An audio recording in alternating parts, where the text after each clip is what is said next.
করতে পারি। আমাদের মেন টার্গেট থাকে একটা পাওয়ারফুল নেটওয়ার্ক করা, তারপর একটা কাস্টমার সাথে কমিটমেন্ট অনুযায়ী ভালো একটা তাদেরকে একটা ফিডব্যাক দেওয়া এবং যেটা দিয়ে আমরা ক্যারি করে একটা ভালো অবস্থানে চলে আসি। আপনারা দেখবেন যে আশিস ভাই আপনাকে সব শুরু থেকে বললো যে মোটরসের জার্নিটা কেমন। তো এই জার্নিতে প্রায় 14-15টা বিজনেস এখন আমরা ক্যারি করছি।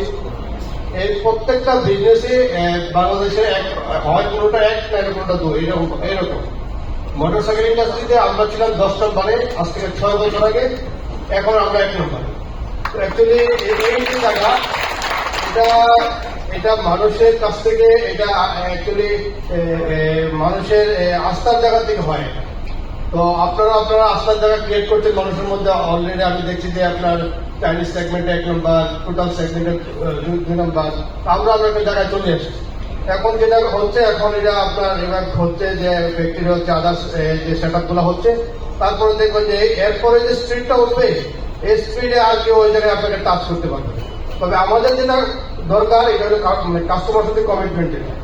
আপনার জায়গা থেকে আপনার কমিটমেন্ট, আমার জায়গা থেকে আমার কমিটমেন্ট, প্রত্যেকটা জায়গা যদি আমরা ঠিক রাখতে পারি, কাস্টমারের যদি কমিটমেন্টটা যদি আমরা ফুলফিল করতে পারি, তো কাস্টমার প্রত্যেকটা কাস্টমার আপনার প্রতি কমিটমেন্ট রাখবে। তো আমাকে ধন্যবাদ যে ফুটবল টিম এত সুদক্ষ একটা টিম কাজ করে আমাদের সাথে, এবং এদের এক্সপার্টিজেই আজকে আমাদের পজিশন। তো আমাকে এই জায়গায় ইনভাইট করেছেন এবং আমাকে কথা বলার সুযোগ দিয়েছেন।